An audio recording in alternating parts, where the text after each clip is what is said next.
जो प्यार मिला मुझे तुमसे, वर्णन करूं मैं कैसे मुख से। ये दिल जानता है बाबा, दिखता है जो नैनों के नूर से। ओम शांति। कैसा था ये गीत? तो बाबा के प्यार के गीत बाबा के प्यार में आत्माओं को डुबो देते हैं। जो प्यार मिला मुझे तुमसे, वर्णन करूं कैसे मुख से। पहली बार ही सुना है हमने भी। तो परमात्मा प्रेम आत्माओं को एक अतीन्द्रिय सुख के सागर में डुबो देता है। ये सागर ऐसा है कि इसमें जितना ही डूबो उतना ही आनंद की अनुभूति होती है। जैसे कोई नमक का पुतला हो और उसे संकल्प आए कि सागर की गहराई कितनी है, जाकर ढूंढूं तो सागर में कूदता है। और जैसे जैसे नीचे नीचे जाता है तो क्या होता है उसका? फिर उसका अपना अस्तित्व नहीं रहता, दो नहीं रहते, वहाँ पर अद्वैत हो जाता है। सागर में नमक का पुतला निकला था किसके लिए? सागर की गहराई मापने के लिए, जो कि सागर अथाह है। ऐसे सागर की गहराई मापने के लिए।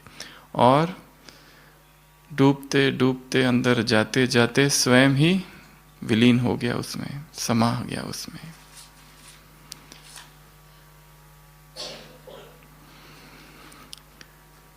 तो इसी हॉल में कई सालों पहले आज की अव्यक्त वाणी जो है सुबह की, वह चली थी। इस हॉल में तब कौन बैठा होगा? कौन बैठे थे? 81 में ऑस्ट्रेलिया वाले बैठे थे। ऑस्ट्रेलिया वालों में भी कौन कौन बैठे थे? कुमार बैठे थे, कुमारियाँ बैठे थे, पांडव बैठे थे, शक्तियाँ बैठी थी, चांसलर बैठे थे, फरिश्तों की सभा थी। और खिड़कियों से बाहर कौन देख रहा था? खिड़कियों के बाहर से आने की कोशिश कौन कर रहा था, पर आ नहीं सका इस संगठन में? रावण। तो इस मुरली में बाबा पिकनिक भी कर रहे हैं, तो गिफ्ट भी दे रहे, विशेष गिफ्ट, विशेष श्रृंगार भी कर रहे हैं, मंत्र भी दे रहे हैं, राम कथा भी सुना रहे हैं। राम के बारे में बता रहे तो रावण के बारे में बता रहे, तो सीता के बारे में बता रहे, और कुंभकर्ण के बारे में भी बता रहे हैं। थोड़ी भागवत की कृष्ण कथा भी आ गई है बीच में, तो कृष्ण को भी याद किया है। किसको सुना रहे राम कथा? विदेशियों को। और ये जो सभा है, इस सभा का मुखिया कौन बैठा है? कारवा का कप्तान, जिससे बाबा ने विशेष मुलाकात की, निर्मला दीदी से, विशेष आत्माओं की लिस्ट में है। जैसा नाम है, नाम अनुसार ही क्या किया? विजयी बने। दिव्य गुणों से, गुणों में विजयी, समाने और सामना करने की शक्ति से सेवा केंद्र को और या स्थानों को क्या बनाया? निर्विघ्न बनाया। बाप दादा जितनी महिमा करे उतनी कम है। ऐसे बाप के महिमा योग्य रतन हो। प्रत्यक्ष फल दिखाया, इसके लिए बाप दादा खुश है। बच्ची के सिर पर बाप दादा का हाथ सदा ही है। ये चित्र हमेशा पास रखना, अभी भी है कमरे में। तो बाबा ने कहा जैसा नाम है निर्मल, निर्मला, वैसे ही गुण है। हम भी देखते हैं, हमारे पास भी आते हैं दीदी जी, मास 2 मास में एक बार। जब आते हैं तो बताकर नहीं आते कि मैं आ रही हूँ, चुपचाप बाहर बैठ जाते हैं। जब नंबर आएगा तभी अंदर आएंगे। हमने कहा कि आप डायरेक्ट आ जाओ, परंतु नहीं, अंदर पेपर देकर बाहर ही बैठ जाते हैं। जब नंबर आता है तब अंदर आते हैं। तो निर्मल आश्रम। और किसको याद किया इस मुरली में बाबा ने? किससे मुलाकात की? दीदी दादी से? उनसे भी मुलाकात की ना। वायरलेस का सेट 70-80 या 60-70 के दशक में बहुत दूर हिमालय से एक बार एक सन्यासी जो बचपन से हिमालय में चला गया तपस्या करने, और कई सालों तक वहाँ ही रहा, जब तक वो युवा ना हो जाए तब तक वहाँ तपस्या करता रहा, हिमालय की कंदरों में, गुफाओं में। और जब युवा हुआ तो उसे संकल्प आया कि अभी थोड़ा शहर की तरफ चलते हैं। हरिद्वार स्टेशन पर पहुंचा। सत्य घटना है जो कि उस समय के अखबारों में भी आई थी। हरिद्वार स्टेशन पहुंचा, ट्रेन में जाकर बैठ गया। उसे संसारिक कोई ज्ञान नहीं, संसार के बारे में कुछ पता नहीं। ट्रेन में बैठा, फिर टीटी आया, पूछा टिकट कहाँ है? उसने कहा टिकट तो है ही नहीं मेरे पास। तो कहा निकलो बाहर। तो बाहर निकल गया और बैठ गया सामने एक जगह जाकर अपनी समाधि में। ट्रेन वहाँ रुकी थी, कहीं से आ रही थी, ट्रेन के जाने का समय हो गया, पर ट्रेन चली नहीं रही। तो फिर मैकेनिक को बुलाया गया, इंजीनियर को बुलाए गए, एक्सपर्ट सारे आए, इंजन को चेक किया, सारे डिब्बों को चेक किया, S1 सारे जितने 12 डिब्बे जितने थे सारे के सारे चेक किया। कहीं पता नहीं चल रहा है क्या हो रहा है और क्यों हो रहा है ऐसा, जबकि कोई खराबी कहीं नहीं पता पड़ रही। अचानक ही ट्रेन रुक गई, जो 10 मिनट का केवल समय था, परंतु अभी आधा घंटा हो गया, 1 घंटा हो गया, ट्रेन चली नहीं रही है। तो संकल्प आया क्या हो रहा है, ये क्या खराबी है? तो वो टीटी को संकल्प आया कि वो सन्यासी कहाँ है, उसको ढूंढो, सबसे पहले कहाँ है उसको लेके आओ। तो उसको ढूंढा, वो तो बैठा था वहां पर, जो स्टॉल होता है वहां पर नीचे, तपस्या मग्न अवस्था में। उससे माफी मांगी कि भाई आ जाओ, बैठो ट्रेन में बैठा और ट्रेन चालू। संकल्प में इतनी पावर है। संकल्पों की सिद्धि और साक्षात्कार किससे हो सकता है? वायरलेस के सेट से। तो बाबा ने पूछा है दीदी दादी को, क्या पूछा? वायरलेस का सेट है? क्योंकि सेवाओं का तो विस्तार होना है, कहाँ कहाँ किस किस को हैंडल करोगे। हॉल बन गया, भंडारा बन गया, परंतु जो सेवा केंद्र है उनको कैसे हैंडल करोगे यहाँ बैठकर? क्यों किसकी लगेगी? प्रजा की। जो वारिस है उनका क्या करोगे?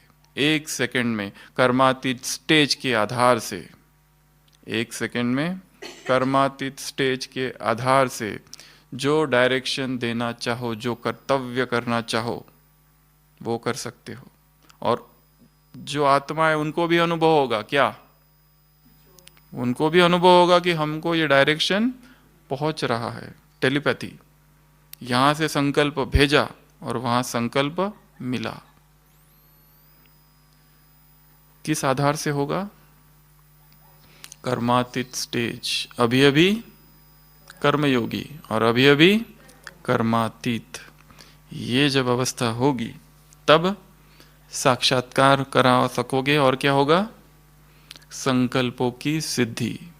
हमें याद है, संकल्पों की सिद्धि ऐसा एक सब्जेक्ट है कि हर आत्मा जो भी ब्राह्मण बनती है कभी ना कभी जीवन में अनुभव करती ही है कि जो संकल्प किया वो पूरा हुआ।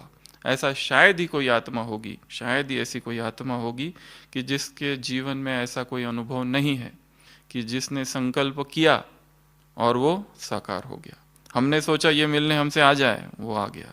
हमें भी याद है हमारे अस्पताल में एक छोटी बच्ची भर्ती थी, 12 साल की, गुड़िया जिसका नाम था।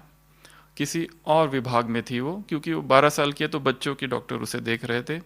15-20 दिन से उसका बुखार नहीं जा रहा था, कभी 101, कभी 102, कभी 103, हर दिन और हर दिन, और एक्सटेंसिवली इन्वेस्टिगेटेड। ऐसी शायद ही कोई जांच थी जो रह गई थी। फिर उसके पिताजी हमारे पास भी आए कि आप भी देखो, तो हमने कहा ठीक है। फिर वो हमारे इधर आई, हम तो 15 साल के ऊपर वालों को देखते हैं तो तो हमारे पास वो कुछ दिन थी। हमने भी काफ़ी जांच सब किया, पर कुछ ऐसा ठोस कहीं नहीं मिला।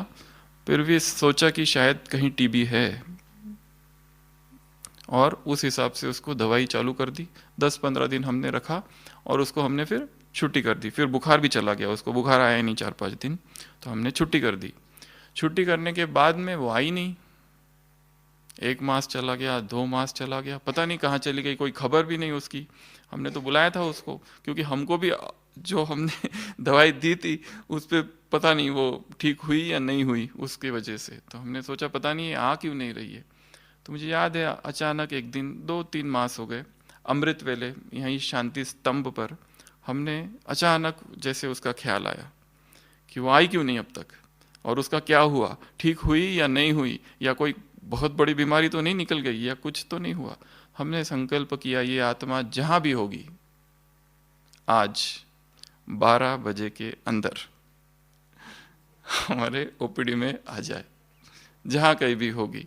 और ये संकल्प किया और हम भूल गए। फिर तो जैसी दिनचर्या है उस अनुसार सब चालू हो गया, और लगभग 12 बजने ही वाले थे, 15 मिनट ऐसे कुछ थे, 10 मिनट, अचानक एक छोटी सी वही लड़की भाग के आई सीधा अंदर और एकदम हमको पकड़ लिया। भैया, वो भैया कहती थी तो हमने पूछा तुम कहाँ से आई, पिताजी कहाँ है? वो बोले पिताजी तो पैदल आ रहे, मैं वो भाग के आई थी। मैंने कहा आप कहाँ थे? वो कहा मैं तो घर पे थी। मैंने कहा आप ठीक हो? हाँ एकदम ठीक थी। मैंने कहा आए क्यों नहीं? ठीक थी इसके लिए तो नहीं आई। तो हमको बड़ी खुशी हुई। तो जो आज बाबा ने कही संकल्प सिद्धि, जो संकल्प हम करें वो सिद्ध हो जाए, उस संकल्प में उतनी प्यूरिटी भी हो, उस संकल्प में उतनी निस्वार्थ भावना भी हो, उस संकल्प में उतनी अशरीरी अवस्था भी हो, मन उतना निर्बंधन भी हो। तो ये जो बाबा ने आज अभ्यास कहा है दीदी दादी से कि ये वायरलेस का सेट तैयार करो, ये वायरलेस का सेट अपने पास रखो, महारती आत्माओं का यही पुरुषार्थ है कि संकल्पों के द्वारा डायरेक्शन। कहाँ कहाँ डायरेक्शन दोगे? ये टेलीग्राम, टेलीग्राफ, पत्र व्यवहार कार्य नहीं करेगा, कुछ भी सब ठप हो जाएगा। तब कार्य करेगा केवल एक शक्ति, संकल्पों की शक्ति। तो इसका अभ्यास अभी से करना है, संकल्पों की सिद्धि का अभ्यास। संकल्पों की सिद्धि, जो हम संकल्प करें उसे चेक करना, प्रैक्टिस करना कि कितना साकार हुआ है वो, चाहे वो पुरुषार्थ का हो, चाहे वो सेवा का हो। तो अभी आज की मुरली शुरुआत करते हैं। ये मुरली हम पढ़ रहे थे तो ऐसे लगा जैसे सारी ही मुरली सफलता के ऊपर है। जैसे सफलता के लिए बाबा ने बहुत सारी भिन्न भिन्न भिन्न भिन्न युक्तियाँ बताई है हर जगह। ये भी करो, ये करो तो सफलता होगी, वो करो तो सफलता होगी, ऐसा किया तो सफलता होगी। तो बाबा ने शुरुआत कहाँ से किया? कौन किसको देख रहा है? बाप दादा अपने भुजाओं को देख रहा है। भगवान की भुजाएं, कितना बड़ा सम्मान है, कितना ऊंचा सम्मान है। किसके भुजाएं हैं हम? स्वयं भगवान की भुजाएं, भगवान के राइट हैंड। एक एक भुजा में कितनी विशेषता है। एक एक भुजा क्या कर रही है? सेवा में तत्पर है, अथक है। एक एक भुजा राइट हैंड है। राइट हैंड अर्थात क्या परिभाषा दी है बाबा ने राइट हैंड की? माताओं की तरफ से क्या परिभाषा है राइट हैंड की?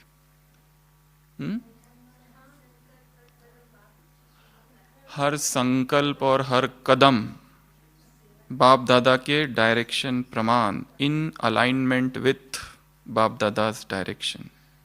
बाप दादा के डायरेक्शन प्रमाण, मस्तक पर फरमान बरदारी के स्मृति का तिलक, एक भी संकल्प फरमान के बरखिलाफ ना हो, ऐसी जो स्थिति है जिन आत्माओं की, वो है बाप दादा के राइट हैंड। जैसा वो है, जैसे उसको उनमें वो खुद दिखता है, जैसे दिखा है ना, वो एक पिता रहते हैं, साहूकार है और एक दुकान है, तो अभी उनको वृद्धावस्था हो गई है, तीर्थ यात्रा के लिए निकलना है, कपड़ों की दुकान है, तो जो बेटा है उसका सोचता है अभी बेटे को सारा कार्यभार सौंप दूँ, तो बेटे को दुकान में रखता है, पर यह सोचता है कि जब तक ये परिपक्व नहीं हो जाता मैं नहीं जा सकता। तो बेटा सामने और पीछे पर्दे के पीछे उसका बाप, और सुनता है ये किस तरह से व्यवहार करता है लोगों के साथ। तो पहला वर्ष जो होता है उसमें बेटा कहता है कि ये वस्तु मेरे पिताजी इतने दाम में देंगे ही नहीं, ये वस्तु मेरे पिताजी इतने दाम में देंगे ही नहीं। उसके पिताजी कहते हैं अभी परिपक्व नहीं हुआ है, अभी टाइम है, अभी मेरे जाने का समय नहीं है। फिर नेक्स्ट ईयर वो कहता है मेरे पिताजी और मैं इस वस्तु को इस दाम में हम दे ही नहीं सकते। उसके पिताजी कहते हैं अभी भी परिपक्व नहीं हुआ है। तीसरा वर्ष फिर बेटा कहता है मैं इस वस्तु को इतने दाम में नहीं दे सकता। पीछे से बाप कहता अब ये मेरी भाषा बोलने लगा है। ये निमित्त भाव एक दूसरा सब्जेक्ट है, यहाँ किसी और संदर्भ में हम बात कर रहे हैं कि वही गुण जो बाप में है वो आ गए उसमें। तब उसके पिता सोचते हैं कि अब ये मेरी भाषा बोलने लगा है, अब मैं निश्चिंत होकर तीर्थाटन के लिए जा सकता हूँ। तो हम सब आत्माएं कौन है? जो कर्तव्य उसका है वो कर्तव्य हमारा है, आधा आधा नहीं, पूरा। जैसा वो है वैसे हम है। वो विश्व कल्याणकारी है तो हम भी विश्व कल्याणकारी ही है। विश्व की सेवा और बाप की सेवा सो हमारी सेवा, इसी मुरली में है। तो हम सब कौन है? बाप दादा के राइट हैंड। एक एक संकल्प और एक एक कदम श्रीमत प्रमाण। कदम अर्थात संकल्प, कदम अर्थात कर्म, कदम अर्थात बोल, कदम अर्थात दृष्टि, कदम अर्थात वृत्ति, कदम अर्थात कदम। कदम अर्थात कदम। एक एक कदम में पद्मों की कमाई जमा करने वाले पांडवों से मुलाकात की है बाबा ने। एक एक कदम में पद्मों की कमाई जमा करने वाले, कितने पद्मा पदम भाग्यशाली हो, इसका हिसाब निकालो। कहा ना? तो हम सभी आत्माएं कौन है? भगवान की भुजाएं।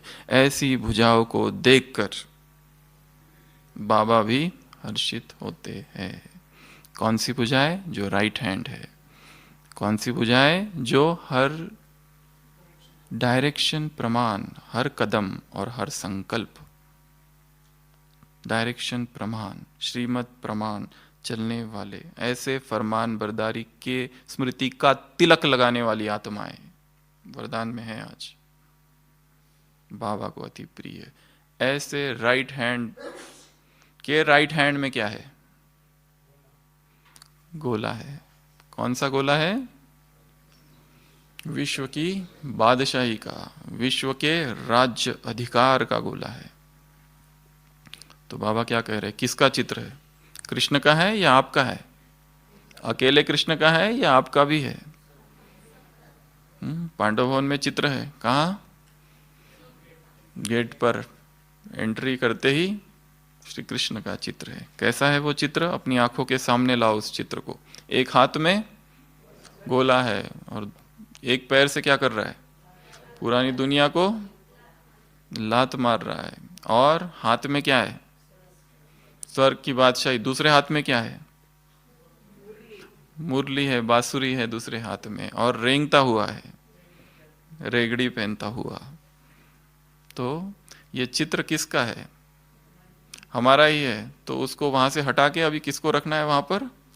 स्वयं को।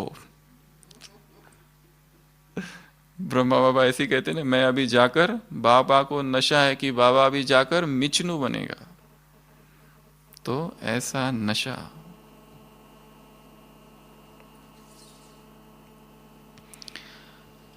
तो ये जो गोला है विश्व की बादशाही का, विश्व के अधिकार का, तो स्वयं हम विश्व का अधिकार लेने वाले। कौन ले सकता है ये राज्य अधिकार? जो यहाँ स्वराज्य अधिकारी है। फिर बाबा ने यहाँ टॉपिक चेंज किया है। क्या कहा? बहुत सारे प्रश्न पूछे। स्वराज्य कैसा चल रहा है, कारोबार कैसा चल रहा है, ठीक चल रहा है, लॉ एंड ऑर्डर प्रमाण चल रहा है। कई मुरलियों में बाबा ने दरबार लगाने के लिए कहा है। तो वही बात यहाँ है कि कर्मेंद्रिया जो है हमारे वश में है। कहीं धोखा तो नहीं दे रही है कोई कर्मेंद्रिया, आंख धोखा तो नहीं दे रही है, पर चिंतन तो नहीं जा रहा है कानों से, मुख से कोई अपवित्र वचन तो नहीं निकल रहे, कदम कहीं गलत राह पर तो नहीं चल रहे हैं। बाबा ने कहा जो भी तुम्हारे कारोबारी है ठीक चल रहे हैं, लॉ एंड ऑर्डर प्रमाण चल रहे हैं, श्रीमत प्रमाण चल रहे हैं। कभी हमेशा मुरलियों में बाबा कहते हैं 3 मंत्री, मन बुद्धि संस्कार। मन में मिलावट तो नहीं है, बुद्धि कहीं भटक तो नहीं रही है, संस्कार कहीं बंदर का नाच तो नहीं नचा रहे हैं। इस तरह से स्वयं स्वयं की चेकिंग करना। अभी जो संस्कार भरेंगे वही 21 जन्म चलेंगे। अभी जो कुछ यहाँ भरेंगे, अभी जो राज्य है वही राजे बनेंगे। 1-2 जन्म के राजे नहीं, हमेशा के राजे। तो ऐसे दिव्य संस्कार हमें यहाँ अपने अंदर भरने हैं। संपूर्ण स्वराज्य अधिकार, इस देह पर भी अधिकार, इस मन पर भी अधिकार, बुद्धि पर भी अधिकार, इंद्रियों पर भी अधिकार, सब पर अधिकार। ऐसे जो राजे हैं, ऐसे जिनके अंदर संयम की शक्ति है, वही विश्व का राज्य ले सकते हैं, बाकी नहीं। फिर बाबा ने आगे क्या कहा? ऑस्ट्रेलिया वालों से मुलाकात, क्या कहा आगे? उनका एक विशेष गुण देखा। कौन सा? मर्यादा पुरुषोत्तम का, मर्यादा पुरुषोत्तम का गुण। मर्यादा पुरुषोत्तम अर्थात किसके लिए कहा जाता है? ये श्री राम के लिए, सीता के लिए नहीं। मर्यादा पुरुषोत्तम श्री राम के लिए कहा जाता है। और कृष्ण के लिए क्या कहा जाता है? कौन सा पुरुषोत्तम? लीला पुरुषोत्तम। कृष्ण के लिए कहा जाता है लीला पुरुषोत्तम, और राम के लिए कहा जाता है मर्यादा पुरुषोत्तम। प्रातः काल उठिके रघुनाथा, मात पिता गुरु नाव ही माथा। सुबह सुबह उठ के कितना गायन है भारत में श्री रामायण का, तो जहां जहां गायन है। श्री राम का चरित्र आदर्श चरित्र गाया हुआ है।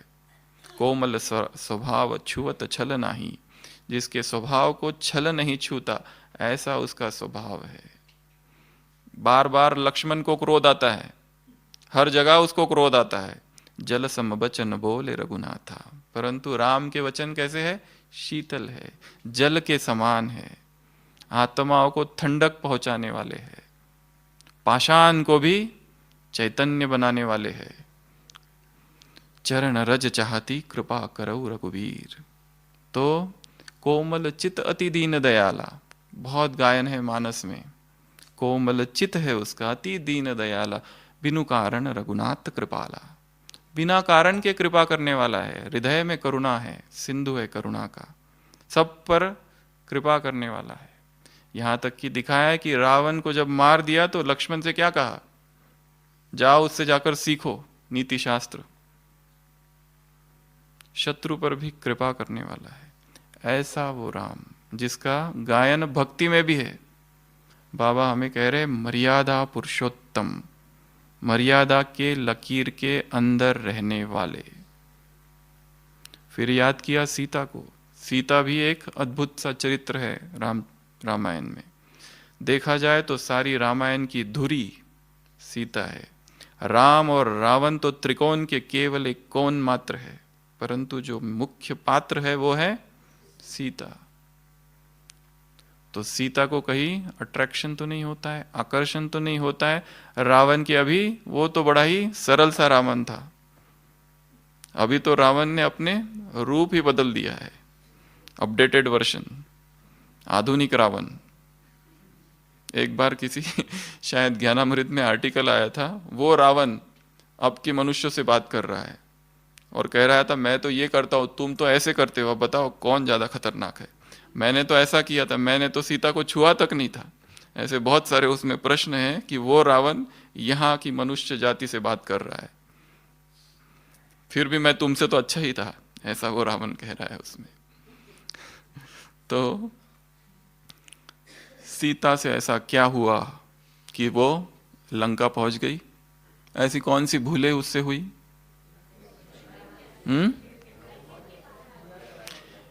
उसके भी पहले,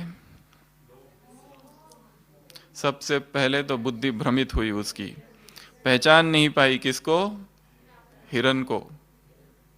सबसे पहले तो क्योंकि सोने का मृग तो कोई होता ही नहीं है, वहां उसकी सबसे पहली गलती है कि उस मृग को ही नहीं पहचान पाई, ये मृग कौन सा है, क्या है ये मृग, और समझा ये सत्य है। एक तो ये गलती। दूसरी, अविश्वास, अपने पति पर भी अविश्वास, जो कि विश्व जगत पालन कर जोई ताके राम नाम राम अस होई। जो राम है, जो विश्व का भरण पालन करता है, ऐसे राम पर भी अविश्वास कि ये आवाज राम की ही है। अविश्वास, लक्ष्मण पर भी अविश्वास। और उसके आगे की गलती, तीसरी गलती, रावण को पहचान नहीं पाई। रावण किस वेश में आया था? रावण के वेश में नहीं, साधु के वेश में आया था। पहचान नहीं पाई। ये तो वैदेही है, जनक की पुत्री है, वैदेही है, फिर भी पहचान नहीं पाई। विदेह का जिसको अभ्यास था उसे भी विदेह का, इसके लिए इसे वैदेही कहा जाता है, सर्वोत्तम नारी कहा जाता है, तपस्विनी कहा जाता है, आदर्श नारी कहा जाता है, फिर भी पहचान नहीं पाई, ऐसा दिखाया है। तो तीसरी गलती ये हुई। और चौथी गलती, मर्यादा की लकीर का उल्लंघन कर दिया। 4 गलतियां हुई। सबसे पहली गलती कौन सी? हिरण को पहचान नहीं पाई, मोह उत्पन्न हुआ, लगाव उत्पन्न हुआ, लोभ उत्पन्न हुआ हृदय में। तो ये जो कहानी है, ये रावण ने किसको चुरा लिया? सीता को। और यहां पर रावण ने सीता को या आत्मा की शीतलता को चुरा लिया। तो ये जब गलतियां होती है, लोभ, अविश्वास, संदिग्ध हो जाता है परमात्मा है या नहीं है, ये भक्ति की बात है। और यहाँ बाबा पर जब विश्वास डावाडोल होता है तब। तीसरा, पहचान नहीं पाना माया के स्वरूप को। यहाँ पर भी बाबा ने प्रश्न पूछा है, माया की एक नॉलेज है, जिनके पास नॉलेज है वो माया वहां पर आ नहीं सकती। माया की नॉलेज अगर कम है तो, कहीं जगदीश भाई जी ने अपने एक किसी लेख में लिखा है कि भगवान को पहचानना बहुत ही कठिन कार्य है। कोटों में कोई और कोई में कोई ही उसे पहचान सकता है, परंतु माया को पहचानना उससे भी कठिन कार्य है। वो जो कोटों में कोई और कोई में कोई है, उनमें से कोटों में कोई और कोई में कोई माया को पहचान सकता है। इतना माया का रूप बहुरूपी है, हर दिन उसका स्वरूप बदलते रहता है। ये भी माया है, ये जान लेना। बाबा ने कहा ये नॉलेज अगर है तो माया आ नहीं सकती, रावण आ नहीं सकता। अगर ये ज्ञान है, रावण का ज्ञान, रावण की नॉलेज, तो रावण की अट्रैक्शन तो नहीं होती है। प्रश्न पूछे हैं कई सारे बाबा ने। रावण की मित्रता कब से है? बड़ी प्रगाढ़ और बड़ी गहरी मैत्री है। द्वापर 2 युग से वो निभाना चाहते हो? प्रश्न पूछा बाबा ने। सबने क्या कहा? नहीं। तो रावण से मैत्री, विकारों से दोस्ती, विकारों के वशीभूत हो जाना बार बार, यही है विकारों से जैसे दोस्ती निभा रहे हैं अब तक। तो ये बात यहाँ पर बाबा ने कही। और फिर यही रावण क्या बन जाएगा? फिर एक दिन किसी मुरली में बाबा ने कहा है ना, यही तुम्हारा पहला भक्त होगा, इसी को तुम धन्यवाद करोगे। क्या करेगा? सतयुग में तुम्हारे लिए जल्दी जल्दी और सुंदर सुंदर राज्य तैयार करेगा। जैसे कि अपनी 10 भुजाओं की, दशानन कहा जाता है, 10 ग्रीव रावण के लिए नाम है, दशानन अपनी दशो भुजाओं से क्या करेगा? तुम्हारे लिए तुम्हारी सेवा करेगा। जो 5 तत्व है वो महल बन जाएंगे, उससे राज्य निर्माण होगा।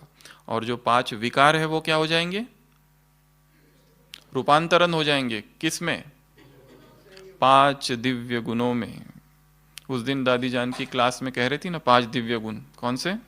पवित्रता, सत्यता, धैर्यता, नम्रता, मधुरता। तो 5 विकार का क्या हो जाएगा? ट्रांसफॉर्मेशन, सब्लिमेशन, रूपांतरण हो जाएगा। 5 दिव्य गुणों में परिवर्तित हो जाएंगे। 5 विकार 5 दिव्य गुणों में, 5 तत्व राज्य तैयार करेंगे। रावण को अभी ये पता है कि राज्य जाने वाला, इसके लिए तुम्हारे लिए जल्दी जल्दी सुंदर सुंदर राज्य तैयार करेगा। जैसे गायन है 10 नाखूनों का, 10 का है या 20 का है? तो बाबा ने क्या कहा? 10 नाखूनों का जोर लगा के, जैसे वहां कहते हैं कोई भी कार्य, तो रावण तुम्हारे लिए कार्य करेगा, फिर तुम उसको धन्यवाद करोगे।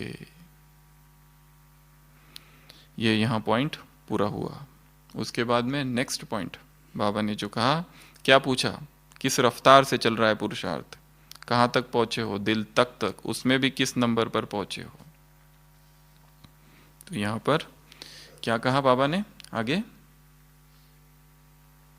किस रफ्तार से चल रहे हो, दिल तख्त पर, उसमें भी चांस लेने वाले कौन हो? चांसलर हो। तो बाबा ने इनके साथ पिकनिक की, ऐसे बाबा कह रहे, और एक एक गिफ्ट दी, एक एक विशेष श्रृंगार दिया। कौन सा श्रृंगार? शुभ चिंतक की चिंदी। शुभ चिंतक की चिंदी, जैसे आत्मा चमक रही है वैसे ये भी चमक, चाहे कोई भी बात आ जाए, इसको अगर स्मृति में रखो तो समाप्त हो जाएंगी बातें। पर चिंतन का त्याग, पर चिंतन, क्या कहा बाबा ने? पर चिंतन का त्याग, और हर आत्मा के प्रति प्योर एंड पॉजिटिव फीलिंग्स, जिसको शुभ चिंतक मणि कहा है। हर एक आत्मा के प्रति कैसे बन जाए हम? शुभ चिंतक मणि। पर चिंतन का त्याग। ये ग्रुप ही शुभ चिंतक का ग्रुप है, बाबा ने कहा। तो शुभ चिंतक का ग्रुप देखो कितने सारे नाम दिए, पावरफुल स्टेज, पावरफुल सर्विस, और फरिश्तों की सभा, ऐसा बन जाएंगे। पावरफुल वाइब्रेशंस हो जाएंगे यहाँ के। तो पर चिंतन, पर चिंतन में मैं आज सोच रहा था, इसमें जो एक दूसरी जो बात आती है वो आती है लगाव की भी बात यहाँ आती है। जो आज का स्लोगन है, किसी में यदि लगाव है उसका चिंतन करना, ये भी परचिंतन है। कोई अगर कुछ श्रीमत के विरुद्ध में कुछ कहे और उसका हम चिंतन कर रहे हैं, वो भी परचिंतन है। किसी से अति घृणा है, उस आत्मा का भी चिंतन, वो भी परचिंतन है। चाहे लगाव हो, चाहे घृणा हो, या व्यर्थ की बात हो, ये सभी परचिंतन की श्रेणी में आता है। किसी का चिंतन करना बाबा को छोड़कर और लंबे समय तक करना, उससे आत्मा में आसक्ति उत्पन्न होती है उस आत्मा के प्रति, और इधर का जो प्यार है वो कम हो जाता है। तीसरा कोई आया तो तीसरा नेत्र बंद। दिखाया है उपनिषदों में, एक कथा है एक सन्यासी की, जिसे इच्छा हुई कि मुझे स्वर्ग का पद प्राप्त करना है, और कठोर तपस्या करना चालू करता है। एक ही लक्ष्य होता है, इंद्र पद प्राप्त करना है। उपनिषदों में ये कथा है। और घनघोर तपस्या करता है, और उसी वन में एक कन्या, थोड़ी सी कुरूप, उसको जब देखती है तो उसके मन में थोड़ी भक्ति जागृत होती है, और उसको लगता है कि मैं इस सन्यासी, इस योगी की थोड़ी सेवा करूं। तो उसके लिए कभी जल लाती है, कभी फल लाती है, और वहां रख देती है। वो जब भी उसकी आँख खुलती है, कभी कभार थोड़ा बहुत खा लेता है, और धीरे धीरे तो वो वैसा के वैसा पड़ा रहता है, क्योंकि जैसे जैसे साधना इसकी सघन होती गई, ये भी सारा जैसे छूटता गया। यहाँ एक सूक्ष्म बात है, जैसे ही योग मार्ग पर हम चलते हैं, हमारा शरीर किसी और विधि से कार्य करने लगता है। फिर जितनी कम से कम भोजन में अधिक से अधिक पावर आत्मा में आती जाती है। शरीर भी उसी आधार से चलने लगता है। विज्ञान इसे नहीं समझा सकता, परंतु ये योगिक क्रियाएं बहुत सारी है जिससे इस तरह के शरीर में भी बदलाव होने लगते हैं। तो वो योगी तपस्या करने लगा। फिर उधर इंद्र का जैसे एज यूजुअल, हाँ, सिंहासन डोलने लगा, जैसे दिखाता है शास्त्रों में, हमेशा भयभीत होता है, कभी यहाँ भागता है, कभी वहाँ भागता है, कभी इसके पास जाता है, तो उसको चिंता होने लगती है कि अभी मेरा पद तो जाने वाला है, तो वो युक्ति रचता है। वो जो कन्या होती है, वो जिस सरोवर से जल लाती है, उस सरोवर में जैसे ही हाथ डालती है उसका रूप परिवर्तन हो जाता है और वो अति सुंदर बन जाती है, और उसको भी नहीं पता चलता ये क्या हो गया अचानक से। ये एक जैसी युक्ति है उसकी तपस्या भंग करने के लिए। तो वो युवती फिर से अपना चालू है, जा रही है, फल रख रही है, और अचानक एक दिन उस सन्यासी की आंखें खुलती है और सीधा उस पर दृष्टि जाती है। थोड़ी देर के लिए दृष्टि जाती है और वो आंख फिर से बंद कर लेता है। फिर ये जो कन्या है ये सोचती है, बहुत रोने लगती है कि मैंने इस योगी की तपस्या भंग कर दी।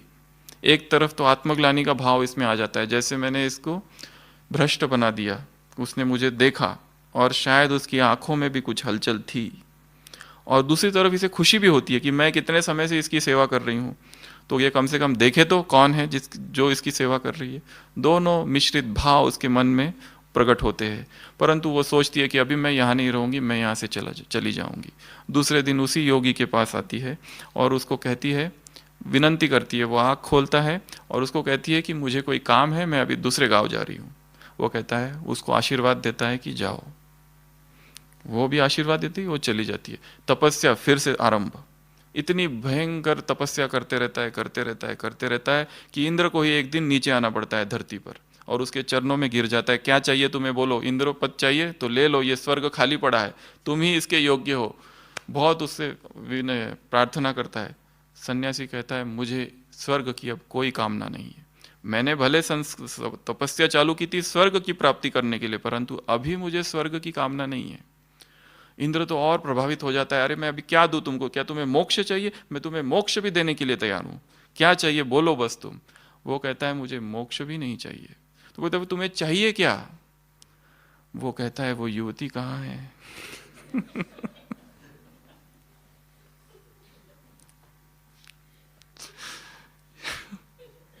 लगाओ पकड़े रहता है, उसमें समय की कोई सीमा नहीं। जिससे लगाव हो गया, जिससे मोह हो गया, व्यक्ति उसी का चिंतन करते रहता है। इंद्र को कहाँ इतना बुद्धिमान है, पता चलता है। ये तो उपनिषदों में कहानियां दिखाई है। तो जहाँ लगाव है, आज के स्लोगन में भी है ना, वहाँ अलबेलापन होगा पुरुषार्थ में। वो पुरुषार्थ, वो तपस्या इतनी तीव्र नहीं हो सकती जहाँ लगाव है। तो ये जो लगाव जब होगा तब परचिंतन होगा, और परचिंतन संपन्न बनने नहीं देगा। तो यहाँ बाबा ने क्या कहा, परचिंतन को त्याग दो, त्यज दो परचिंतन को, केवल तलाक दे दो, तलाक दे दो, डिवोर्स कर दो, छोड़ दो उसको हमेशा के लिए। ये यहाँ पूरा हुआ। उसके बाद बाबा बात कर रहे हैं, ऐसी 9 भागों में इस मुरली को हमने विभाजित किया है, जो हम अंत में समराइज करेंगे। उसके बाद निर्विघ्न सेवाधारी की परिभाषा यहाँ दी है बाबा ने। निर्विघ्न सेवा कब होगी? वो जब सेवा में सबसे बड़ा विघ्न कौन सा है? संकल्प और संस्कारों का ही विघ्न है। संकल्प संकल्प से टकराते हैं, संस्कार संस्कार से टकराते हैं, बोल बोल से टकराते हैं, स्वभाव स्वभाव से टकराता है, तब विघ्न पड़ते हैं सेवाओं में। ये 2 को हटा दो तो क्या हो जाएंगे? निर्विघ्न सेवाधारी। उसके बाद जो नेक्स्ट पॉइंट है वो है बेहद की वृत्ति। ये नहीं समझो कि ये ऑस्ट्रेलिया की सेवा है, ये जर्मनी की सेवा है। बाबा यहाँ इस संकीर्णता से बाहर निकालने का प्रयत्न कर रहे हैं। वसुधैव कुटुंबकम, वैश्विक भावना, सार्वभौमिक भावना कि सारा परिवार हमारा है। जो कुछ दिन पहले मुरलियों में कहा था ना, ऐसे तो नहीं समझते कि ये वैज्ञानिक लोग नास्तिक है। नास्तिक भल है, परंतु तुम्हारे ही भाई हुए, ब्रदरहुड है, बाप के ही बच्चे हैं, तो सभी के प्रति, वो दूसरे संदर्भ में कहा था, परंतु यहाँ विशाल भाव, सब जो बाप की सेवा है, जो विश्व की सेवा है, वो हमारी सेवा है। जहाँ पे भी जाओ सब हमारा है, ये यज्ञ हमारा है। जैसे वो उदाहरण बताया ना, वो जो बेटा है अगर कुछ नुकसान हो जाए तो उसको कितना फील होगा। जब तक ये कहता रहता कि पिताजी का है वो देख ले, नहीं, अभी वो अपना समझने लगा है। यहाँ अपनापन है, यहाँ की हर वस्तु, यहाँ की हर चीज़ हमारी है। हम कोई भी चीज़ को, चाहे वो चाय हो, चाहे वो पानी हो, चाहे वो इलेक्ट्रिसिटी हो या कुछ भी हो, हम इसे वेस्ट नहीं कर सकते, ना ही यहाँ कोई गंदगी फैला सकते हैं। ये स्वच्छ परिसर है, कहीं पर भी हम थूक भी नहीं सकते यहाँ वहाँ। इसका भी ध्यान रखना है। जो उचित स्थान है वहाँ पर ही वो कार्य किया जाए। ये शीश महल है संसार के लिए। तो बेहद की वृत्ति। फिर बाबा कह रहे और क्या करोगे? कौन सी? किसी ने कहा सूक्ष्म सेवा। बाबा ने कहा और क्या करोगे? वीआईपी। वीआईपी को लाने की बात कही है। कैसा वीआईपी लेके आओ? क्या करो? वो वीआईपी क्या करे? जो भारत की सरकार को उनका स्वागत करना पड़े, सरकार तक आवाज पहुंच जाना, ये क्या है? जैसे सेवा की आवाज को बुलंद करना। अभी तो क्या बजा रहे हो? तुतारियां बजा रहे हो। क्या बजानी है? शहनाइयाँ बजानी है, प्रत्यक्षता की शहनाइयाँ। क्या बजाना है? जय जयकार की शहनाइयाँ, बिगुल बजाना है। तो सेवा कैसी? सेवा का आवाज बुलंद करो। कोई बंद कर दो। माता को तो बस हेलो। तो सेवा का आवाज बुलंद। यहाँ के कुंभकर्णों को जगाना है। यहाँ के लोग कैसे सोए हुए हैं? खर्राटे नहीं, उठते हैं और क्या कहते हैं? क्या? और जो व्यक्ति बहुत ही प्रगाढ़ निद्रा में सोया हुआ है, अगर उसको कोई जगा दे तो सबसे पहली रिएक्शन क्या होती है? क्रोध। क्योंकि किस स्वप्न के जहान में है। आहा हा हा, ठंडी हवाएं बह रही है और उड़ रहे हैं और क्या क्या दिख रहे, न मालूम क्या क्या खा रहे हैं वहाँ पर स्वप्न में, और अचानक कोई आके उठा दे तो क्रोध। तो जो आत्माएं जो सोई पड़ी है उनको जगाने की विधि भी थोड़ी युक्ति युक्त तो होनी चाहिए। सीधा जाके जगा दो तो पता नहीं कौन सी रिएक्शन हो जाए। तो क्या कहते हैं? और फिर खर्राटे लेने लगते हैं, फिर सो जाते हैं। उधर बाबा ने अमृत वेला एक इसी मुरली में कहा है कि शक्तियां दूसरों को जगाने वाली है, खुद सोने वाली नहीं है। एक बार हमको किसी ने बताया था कि आशा दीदी दिल्ली वाले बहनों को चित्र दिखा रहे थे। ये जो हमारा जो चित्र है कुंभकर्ण वाला, जिसमें कि ब्रह्मा कुमारियाँ कानों में अमृत डाल रही है और कुंभकर्ण सोया पड़ा है। जो सेंटर की बहनें थी उनको कहा कि देखो इस चित्र को। तो बहनों ने कहा इसमें देखने का क्या है? ये तो हमने रोज समझाते हैं और इसमें देखा है, क्या देखने का? उन्होंने कहा ठीक से देखो, उस कुंभकर्ण को बैच लगा हुआ है। कुंभकर्ण को भी बैच बनवाया था। तो ऐसा ना हो कि दूसरों को जगाने वाले खुद ही सो जाए। क्योंकि तुम भक्ति में बाप को याद करते हो, बाप तुम्हें अभी याद करता है। भक्ति में तुम बाप का सिमरन करते हो, अभी बाप तुम्हारा सिमरन करता है। बाप तुम्हारा कब सिमरन करता है? अमृत वेले सिमरन करता है। तो जब तुम्हारे सिमरन की माला बाप दादा अमृत वेले फेरते हैं, तब सो तो नहीं जाते हो? कुमार और कुमारियों से मुलाकात, दूसरों को जगाने वाले हो, खुद नहीं सो जाना है। तो वीआईपी की बात कर रहे हैं बाबा। ऐसा वीआईपी यहाँ ले आओ, तब आवाज होगा, तब ये कुंभकर्ण जागेंगे, तब प्रत्यक्षता होगी, तब प्रत्यक्षता के नगाड़े बजाएंगे। ये जो बेहद की वृत्ति की बात थी, इसमें मुझे और एक उदाहरण याद आ रहा है। किसी भाई ने हमको सुनाया था कि कुछ सेंटर के भाई बहने गवर्नर के पास गए और उनसे कहने लगे कि शिवरात्रि में आप हमारे पास आओ। शाम को दूसरे सेंटर के भाई बहने उसी गवर्नर के पास गए और कहने लगे आप उधर मत जाना, वो इतना अच्छा नहीं, आप हमारे पास आओ। व्यंग की बात नहीं है, हंसी की बात नहीं है, ये सोचने की बात है कि हमारी कैसा दृष्टिकोण है। एक सेंटर, दूसरा सेंटर, बाबा किस दृष्टि से देख रहा है कि सब कुछ हमारा है, सब कुछ यज्ञ है। एक ही देखो उसे, यज्ञ देखो, जो उसका कार्य है वो हमारा कार्य है, जो विश्व की सेवा है और बाप की सेवा है वो हमारी सेवा है। ये किस संकीर्णता में हम खो गए हैं? क्यों ये अनिश्चिंतता, क्यों ये डर है कि कहीं दूसरे हमसे आगे ना चले जाए? कहते हैं कि व्यक्ति जो होता है निरंतर इस भय में जीता है सारा जीवन। क्या वही भय हमको तो नहीं सता रहा है? एक सूफी फकीर था, उसने अपनी कब्र में एक बहुत ही अच्छी चीज़ बताई कि मेरी कब्र जब मरूंगा, और वो मरा, उसके बाद उसी तरह उसकी कब्र बनाई गई। उसने कहा था, वो सारे मनुष्य जाति के लिए व्यंग कर गया। उसने कहा, जब मेरी कब्र बनाई जाएगी तो दरवाज़ा बनाना, पर दीवार मत बनाना, और उस दरवाजे में बहुत सारे ताले लगाना, और चाबियाँ जो है वो समुंदर में फेंक देना। ऐसी उसने कब्र बनाई अपनी, कि मनुष्य सोचता है सुरक्षित करूँ सब कुछ, ताले लगाऊं, परंतु ये भूल जाता है कि जीवन तो संपूर्ण अनिश्चिंतता की जैसे धारा है, यहाँ कुछ भी निश्चिंत नहीं है। मृत्यु छोड़कर व्यंग कर गया।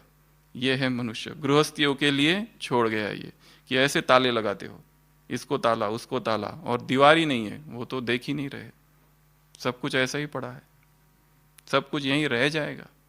तो इस संकीर्णता से स्वयं को बाहर निकालना है। ये जो ट्यूबुलर विजन है, छोटा देखना, बस हमारा देखे, हमारा सब ठीक है, हमारा डिपार्टमेंट ठीक है, बाकी जिधर जो हो रहा है होने दो। ये नहीं, सब हमारे हैं, सब अपने हैं। वसुधैव कुटुंबकम, बहुजन हिताय बहुजन सुखाय की कामना हमारे हृदय में है। शुभ चिंतक मणि है हम, ऐसी गिफ्ट हमें भगवान ने दी है। तो छोटे संकल्प हमारे मन में ना आए, श्रेष्ठतम संकल्प आए।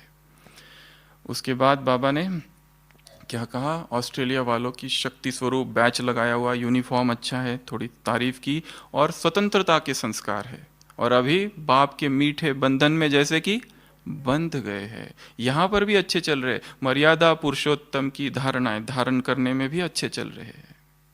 और लास्ट में एक मंत्र दिया। कौन सा मंत्र दिया? मन मना भाव तो हमेशा देते हैं, आज कौन सा दिया? एक मंत्र फूका है कान में। कौन सा मंत्र फूका? रिस्पेक्ट। क्या करो? रिगार्ड दो तो रिगार्ड मिलेगा, तो रिगार्ड देना ही लेना है। तो अगर इस मुरली को देखा जाए तो सफलता की जैसे क्या है, ये सारी सीढ़ियाँ है। सफलता सेवाओं में, सेवा केंद्र की वृद्धि में, एक जगह और भी कहा है निमित्त भाव। तो ये सारी बात, तो सबसे पहली बात, सफलता कब मिलेगी? जब समझोगे कि हम भगवान की भुजाएं हैं एक, या समझोगे हम भगवान के राइट हैंड है। हर संकल्प डायरेक्शन प्रमाण, हर कदम डायरेक्शन प्रमाण, पहली स्टेप। दूसरी स्टेप, स्वराज्य अधिकारी। जब स्वराज्य अधिकारी होंगे तब सफलता मिलेगी। धैर्यता का गुण भी इनमें बहुत अच्छा है, ये भी एक बात कहीं बीच में कही है। और तीसरी बात, रावण के अट्रैक्शन में न आना, रावण के स्वरूप को जानना, रावण के भी नॉलेजफुल, जहाँ नॉलेजफुल है वहाँ रावण आ नहीं सकता। आगे पार्टियों से कहा है, जहाँ नॉलेज है वहाँ कोई बंधन भी नहीं हो सकता, जैसे दिन और रात इकट्ठा नहीं हो सकते। जहाँ नॉलेज है, नॉलेज लाइट है और नॉलेज माइट है, ज्ञान प्रकाश भी है तो शक्ति भी है। और जहाँ ज्ञान का प्रकाश और ज्ञान का आलोक है, वहाँ अंधकार तारीकी आ नहीं सकती। तो ज्ञान बंधन को, और ज्ञान और बंधन एक साथ नहीं हो सकते। तो जहाँ नॉलेज है वहाँ पर रावण की नॉलेज है, वहाँ रावण आ नहीं सकता, हिम्मत ही नहीं है। Third point. फोर्थ पॉइंट, शुभ चिंतक मणि जहाँ हम बन जाए तो सेवाओं में सफलता होगी। पांचवी पॉइंट, बेहद की वृत्ति जब होगी तब शुभ चिंतक मणि हम बन जाएंगे। और छठवीं पॉइंट, वो पांडवों से मुलाकात, पार्टियों में है वो भी, चलो वो भी पॉइंट है कि सारे पांडव जो है एक मत, एक रस है, एक बाप, एक संत, एक मत। तो इसी से सतयुग के संस्कार, सतयुग की स्थापना होगी, वो दूसरी बात थी। तो फिर उसके बाद में सेवाओं में सफलता के लिए ऐसा कोई वीआईपी भी लाओ कि जो आवाज़ सरकार तक पहुँचे। रिगार्ड दो और रिगार्ड लो, निमित्त भाव, ये सारी जब बातें होगी तब सेवाओं में सफलता होगी। तो ये सारी मुरली जैसे कि सेवाओं में सफलता के लिए है। फिर पार्टियों में क्या कहा बाबा ने? सबसे पहले तो पांडवों से मिल रहे, क्या कहा? कदमों में जैसे पदम है। कितने पदम है? गिनती करो, बाबा ने कहा सारे दिन भर में कितने पद्मा पदम भाग्यशाली हो, जो ऐसे भाग्यशाली बने हो। और फिर आपकी जो यूनिटी है, घिराव है, माया यहाँ पर आ नहीं सकती। जो कहा ना, मुरली अगर यहाँ चल रही है तो खिड़की के बाहर जैसे कि माया है जो यहाँ आ नहीं सकती। ऐसा अगर संगठन है, एक मत है, एक ने कहा दूसरे ने सुना, यह है स्नेह का रिस्पॉन्ड।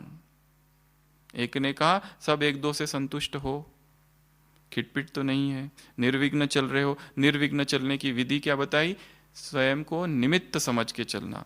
और जितना मनन शक्ति शक्तिशाली होगी, जितना मनन करोगे उतनी ही स्टेज पावरफुल होगी। तो मनन की भी बात कही।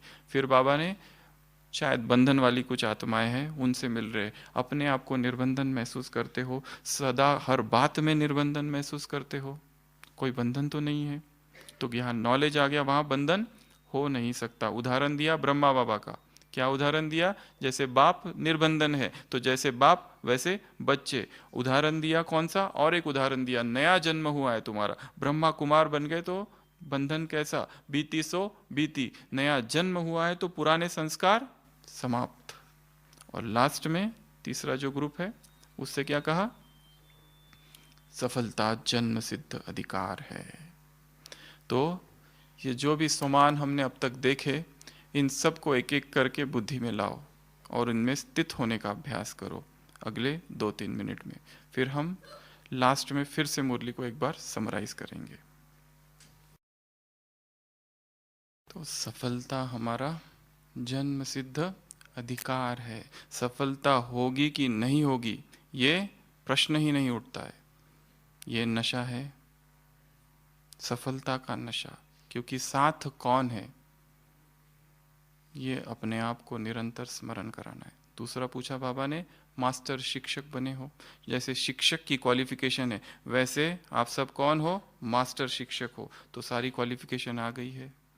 फिर कहा बाप समान बने हो, जो कि हाजी कहा तो हाजी के जैसे गीत गाती है और नाचती है और दूसरों को सुनाते रहती है, सुनते भी है और सुनाते भी रहते हैं। और जो भक्ति की बात जो हमने कह दी, और लास्ट में एक बहुत अच्छी बात यहाँ कही, वो भी सेवा की वृद्धि का जैसे क्या है? एक साधन। तो इस फुलवाड़ी को किससे सींचना है? निश्चय और हिम्मत के जल से अगर सींचते रहो तो क्या हो जाएगा? वृद्धि होती रहेगी। ये एक अंतिम बात यहाँ बाबा ने कही है। तो अगर हम देखें इन पार्टियों से मुलाकात में भी सारा कुछ सफलता का जैसे आधार है। सबसे पहले तो यह नशा कि मैं पद्मा पदम भाग्यशाली हूँ, यह नशा कि हमारे हर कदम में पदम है, यह नशा कि एक मत और एक रस है, और निमित्त समझना तो सफलता होगी, मनन करेंगे तो स्टेज पावरफुल होगी। ये सारे ही फिर से सफलता के आधार है। फिर निर्बंधन रखना स्वयं को, वो भी जैसे सफलता का आधार है। कोई भी बंधन ना हो, और सबसे बड़ा बंधन जो मनुष्य को पकड़ा हुआ है वो मैं का बंधन है। कोई एक चित्रकार होता है, उसकी प्रतिमाएं जो भी वो लिखता है, चित्र बनाता है, इतने सुंदर होते, इतने दिव्य होते हैं, जैसे कि सजीव लगते हैं वो। और बादशाह उसके पास आके कहता है कि तुम करते क्या हो, ऐसे चित्र कैसे बनाते हो? वो कहता है चित्र बनाने से पहले 7 दिन मैं तपस्या करता हूँ। क्या तपस्या करते हो? पहले 3 दिन इस देह को भूलने का अभ्यास करता हूँ, पहले दिन प्राणों पर अपने बुद्धि को एकाग्र करता हूँ। भक्ति की कथा है तो प्राणों पर, जिससे कि देह संयमित हो जाए।